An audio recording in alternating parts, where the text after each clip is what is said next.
प्रिय विद्यार्थियों, नमस्कार। मैं professor Anuradha Gupta, associate professor in history, LBS government PG college Kotputli. आज के इस वीडियो लेक्चर में आप सभी का स्वागत है। विद्यार्थियों, आज हम बीए पार्ट सेकेंड ईयर के पेपर सेकंड भारतीय संस्कृति के मूल आधार का जो टॉपिक पढ़ने जा रहे हैं वो है भारतीय संस्कृति। भारतीय संस्कृति, इसके अंतर्गत हमने सर्वप्रथम भारतीय संस्कृति से क्या अभिप्राय है इसका अध्ययन इससे पूर्व के अपने लेक्चर में किया। आज हम भारतीय संस्कृति के स्वरूप के बारे में पढ़ेंगे। विद्यार्थियों, भारतीय संस्कृति का जो स्वरूप है वह अगर हम देखें तो शुरू से ही भारतीय संस्कृति अपने आप में भौतिक तथा आध्यात्मिक सद्गुणों का सम्मिश्रण रही है। संस्कृति का निर्माण मात्र भौतिक अवयवों से नहीं होता, उसको जो प्रमुख आधार प्रदान किया जाता है वो है उसके मानसिक और आध्यात्मिक व्यवहार द्वारा। मानव एक और विश्व का संस्कार करके अथवा प्रकृति पर विजय प्राप्त करके उसमें परिवर्तन करने के लिए प्रयत्नशील रहा है, तो दूसरी ओर वह अपनी आत्मा का संस्कार करके उसमें परिवर्तन उत्पन्न करने में संलग्न रहा है। मानव ने बेडोल पाषाण और संगमरमर को तराश कर सुंदर मूर्तियों तथा वस्तुओं का निर्माण किया है। यह क्रिया बाह्य विश्व का संस्कार है, जिसे संस्कृति का भौतिक स्वरूप कहा जाता है। किंतु मानव निर्मित पाषाण या संगमरमर की मूर्ति या अन्य वस्तुओं में जो सौंदर्य और कला की श्रेष्ठ भावनाएं तथा हस्त कौशल अभिव्यक्त होता है, वह संस्कृति का आध्यात्मिक अंग है। मनुष्य के जिन क्रियाकलापों में बाह्य विश्व के संस्कार एवं परिवर्तन की प्रधानता होती है उसे भौतिक संस्कृति भी कहा जाता है। कृषि, पशुपालन, भवन निर्माण, यंत्र निर्माण, विभिन्न वस्तुओं का उत्पादन आदि भौतिक संस्कृति है। किंतु संस्कृति के अंतर्गत धर्म, नीति, विधि विधान, विद्याएं, कला कौशल, साहित्य, मानव के समस्त सद्गुण और शिष्टाचार भी निहित होते हैं। ये ही संस्कृति का आध्यात्मिक स्वरूप है। तो विद्यार्थियों, संस्कृति भौतिक एवं आध्यात्मिक दोनों ही प्रकार के जो अवयव हैं उनका एक सुंदर समन्वय है। अगर हम सभ्यता और संस्कृति में क्या भेद है इसका अध्ययन करें तो हम ये पाते हैं कि मनुष्य जो स्वभाव से प्रगतिशील है वो नवीन आविष्कारों द्वारा अपने जीवन की भौतिक सुख सुविधाओं में निरंतर विकास कर रहा है। पहले वो गुफाओं में, फिर क्रमशः लकड़ी, ईंट या पत्थर के मकानों में रहता था, किंतु आज वह लोहे और सीमेंट की गगनचुंबी अट्टालिकाओं में रह रहा है। शुरू में आवागमन के जो उसके साधन थे वो घोड़े, ऊंट, हाथी, रथ आदि थे, तो आज मोटर, रेलगाड़ी, वायुयान द्वारा वह कुछ ही घंटों में एक स्थान से दूसरे स्थान तक पहुंच जाता है।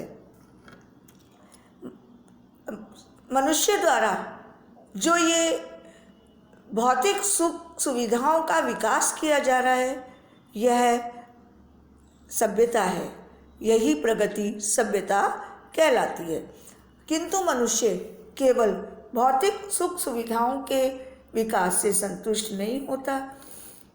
जिस प्रकार भोजन करने से शरीर की भूख मिटती है, उसी प्रकार भौतिक सुख सुविधाओं से केवल मनुष्य जो है वो संस्कृति का भौतिक विकास कर पाता है, किंतु आत्मा की संतुष्टि के लिए मनुष्य सौंदर्य की खोज करते हुए संगीत, साहित्य, मूर्ति निर्माण, चित्रकला, वास्तुकला आदि कलाओं को उन्नत करता है और धर्म, दर्शन, ज्ञान विज्ञान आदि के विकास के द्वारा ही उसकी जो आत्मा है वो संतुष्ट हो पाती है।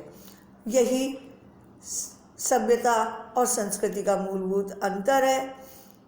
समय के साथ सभ्यता नष्ट हो जाती है, लेकिन संस्कृति बनी रहती है, वो दिखाई नहीं देती।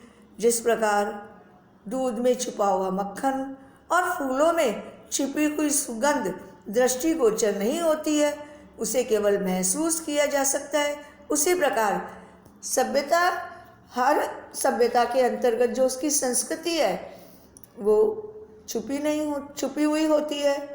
केवल उसे व्यवहार में लाकर उसे महसूस करके समझा जा सकता है।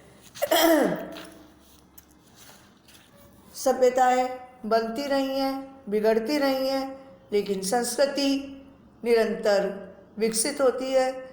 आज हम देखें तो भारतीय संस्कृति अपने निरंतर विकास की प्रक्रिया के द्वारा जीवंत है और यही विशेषता उसे विश्व की अन्य संस्कृतियों से भिन्न करती है। तो विद्यार्थियों, सभ्यता और संस्कृति में जो मूलभूत अंतर है वो यही है कि समय के साथ सभ्यताएं नष्ट हो जाती हैं, लेकिन संस्कृति पीढ़ी दर पीढ़ी आगे बढ़ती रहती है। अगर हम भारतीय संस्कृति के मूलभूत ढांचे को देखें तो हम ये पाएंगे कि भारतीय संस्कृति का उद्भव हजारों वर्ष पूर्व हुआ था और आज भी संस्कृति की जो विशेषताएं हैं, जो गुण हैं, वो आज भी निरंतर उसमें विद्यमान हैं और समय के साथ साथ अन्य संस्कृतियों के संपर्क में आकर भारतीय संस्कृति उत्तरोत्तर अपना विकास कर रही है। विकास के पथ पर वो निरंतर अग्रसर हो रही है। विद्यार्थियों, आज हम भारतीय संस्कृति का जो मूलभूत ढांचा है, उसका जो मूल स्वरूप है, उसका अध्ययन करेंगे। भारतीय संस्कृति की कुछ प्रमुख विशेषताएं हैं, जैसे उसकी सबसे बड़ी विशेषता है नंबर 1 प्राचीनता। भारतीय संस्कृति विश्व की प्राचीनतम संस्कृतियों में मानी जाती है। विश्व की अनेक सभ्यताएं नष्ट हो चुकी हैं, जैसे मिस्र, असीरिया, बेबीलोनिया, क्रीट, यूनान, जो उच्च स्तर को प्राप्त करके नष्ट हो गई, किंतु चीन और भारतीय संस्कृति को छोड़कर आज विश्व में प्राचीन संस्कृतियों का कोई नाम लेवा नहीं बचा है। भारत की संस्कृति हजारों वर्ष बीत जाने पर भी आज कायम है। आज भी देश के पुरोहित व ब्राह्मण प्रमुख धार्मिक अवसरों पर वैदिक मंत्रों का उच्चारण करके यज्ञ कुंड में आहुति देकर देवी देवताओं का आवाहन करते हैं, उन्हें तृप्त करते हैं। आज भी भारतीय समाज के धार्मिक जीवन में उपनिषदों, गीता, रामायण आदि का ज्ञान प्रवाहित होता है। महावीर स्वामी, महात्मा बुद्ध ने जो अहिंसा, शांति आदि का उपदेश दिया, आज भी इस देश में यह उपदेश जीवित है, जागृत है। आज भी भारतीय संस्कृति में स्त्री को देवी स्वरूप मानकर उसकी पूजा की जाती है। यही कारण है कि भारतीय संस्कृति आज भी अपने प्राचीन गुणों के साथ विद्यमान है। भारतीय संस्कृति की दूसरी विशेषता उसकी आध्यात्मिकता है। किसी भी देश की संस्कृति अपने को तभी जीवित रख सकती है जब तक उसमें आध्यात्मिक गुण हों। भारतीय संस्कृति ने अपने स्वरूप को जिस रूप में अभिव्यक्त किया है वो है उसकी अध्यात्म की भावना। भारत में यह विचार सदा से चला आ रहा है कि आंखों से दिखाई देने वाले इस स्थूल संसार से परे भी कोई सत्ता है जिससे जीवन व शक्ति प्राप्त करके यह प्रकृति फल फूल रही है। भारत में यह विचारधारा प्रचलित रही है कि जो अपने को सब में और सबको अपने में देखता है वही असल में देखता है। इसी विचारधारा के कारण हमारे देश में धार्मिक तथा सांप्रदायिक द्वेष ज़्यादा नहीं हुआ। सबको अपने में और अपने को सब में देखने की भावना का ही यह परिणाम था कि भारत में समय समय पर आने वाले विदेशी आक्रांता जैसे यवन, शक, कुषाण भारतीय समाज के अंग बन गए। भारतीय धर्मों को अंगीकार करके, भारतीय संस्कृति को स्वीकार करके वो भारतीय संस्कृति में घुल मिल गए। आज उन्हें हम अपने लोगों से, अपने भारतीय लोगों से उनको अलग नहीं कर सकते। भारतीय विचारकों ने तो इस्लाम को भी अपने धर्म के साथ समन्वय करने का प्रयास किया। मुसलमानों का सूफी संप्रदाय भारत के अध्यात्मवाद, योग साधन और रहस्यवाद का मुस्लिम संस्करण है। आज भी भारतीयों का जो चरम लक्ष्य है वो मोक्ष प्राप्ति है। चार पुरुषार्थ जो हैं, आज भी भारतीय समाज में चारों पुरुषार्थों का कह सकते हैं कि चारों पुरुषार्थों को भारतीय समाज में आज भी बहुत ज़्यादा महत्व दिया गया है। भारतीय संस्कृति की जो तीसरी विशेषता रही है वो है सहिष्णुता। भारत के लोग हमेशा ही दूसरे धर्म और संस्कृति का सम्मान करते आए हैं। आज विश्व में चाहे अन्य धर्मों के लोग आपस में धार्मिक भेदभाव करते रहे हों, लेकिन भारत में धर्मांधता का सदा ही अभाव रहा है। भगवान कृष्ण ने भी यही कहा कि अन्य देवताओं की श्रद्धापूर्वक उपासना करने वाले मेरा ही भजन करते हैं। भारतीयों का ये विश्वास था कि भगवान एक अचिंत्य, अव्यक्त, सर्वशक्तिमान सत्ता है। विविध प्रकार की जो शक्तियाँ हैं उनको कोई अलग नहीं कर सकता। वो एक दूसरे का ही स्वरूप है। ईश्वर एक है लेकिन उसके विभिन्न स्वरूप हैं। तो यही कारण है कि भारत में धर्मांधता ना होकर धार्मिक सहिष्णुता की भावना हमेशा ही सर्वोपरि रही है।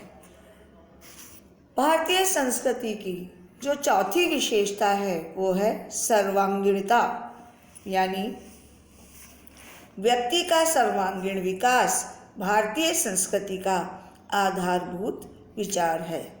सर्वांगीण विकास का लक्ष्य ऐहिक और पारलौकिक दोनों प्रकार की उन्नति करना है। भारतीय संस्कृति में शारीरिक, मानसिक और आध्यात्मिक तीनों प्रकार की शक्तियों के विकास पर समान बल दिया जाता है।